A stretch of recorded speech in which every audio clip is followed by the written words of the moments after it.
अस्सलाम वालेकुम नाज़रीन, मां आहियां शुएब अली उमरानी ऐं तव्हां ॾिसी रहिया आहियो BR टाइम न्यूज़। सभ खां पहिरियां शामिल कंदासीं हीअ रिपोर्ट।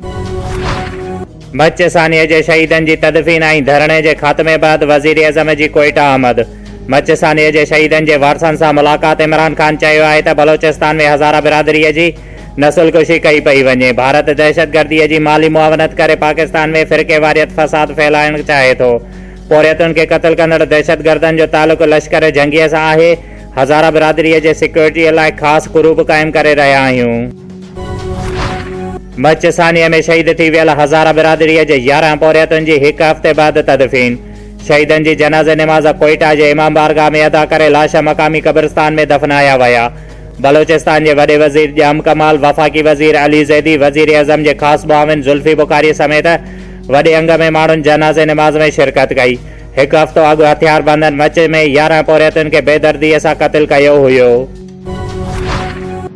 सभु बेशरम मुंहिंजे ख़िलाफ़ मुतहद थी विया आहिनि। PDM धाड़ेलनि ऐं चोरनि जो टोलो आहे। करप्टन खे एनआरओ ॾेई छॾियां त ज़िंदगी आसान थी वेंदी। वज़ीर आज़म इमरान ख़ान डिजिटल मीडिया सां लाॻापियल सहाफ़ियुनि सां ॻाल्हाईंदे चयो त मूंखां लिखत में एनआरओ घुरियो वियो।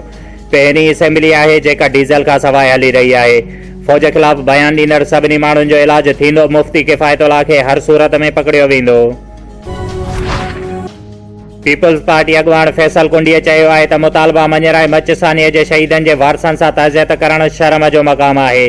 वज़ीर एज़म ॿुधाए त कोयटा मुतासिरनि जो ॾुख वंडण वियो हुयो या अपोज़िशन खे घटि वधि ॻाल्हाइण। इमरान ख़ान मज़लूमनि खे सहारो ॾियण बदिरां तनक़ीद करे रहियो आहे।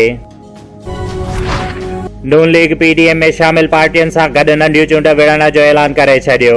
एहसन इक़बाल चयो आहे त सेनेट चूंड में हुकूमत लाइ मैदान ख़ाली न छॾींदासीं। सिंध में पीपल्स पार्टीअ साम्हूं उमेदवार न बीहारींदासीं। उमेद आहे त PDM असांजे अक्सरियत वारनि इलाइक़नि में नून लीग जी हिमायत कंदी। PDM में के बि इख़्तिलाफ़ न आहिनि। अवाम जल्द वफ़ाक़ी हुकूमत खे घर भेड़ो करे छॾींदो। सिंध जे वॾे वज़ीर मुराद अली शाह चयो आहे त पीपल्स पार्टी इस्तीफ़ाऊं नवाज़ शरीफ़ जे ॾेह वापसीअ सां मशरूत न कयूं आहिनि।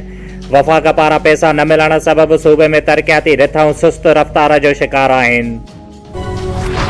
सेनेट चूंड वक़्त खां अॻु थी सघे थी त आम चूंड बि वक़्त खां अॻु थियण जो इम्कान आहे।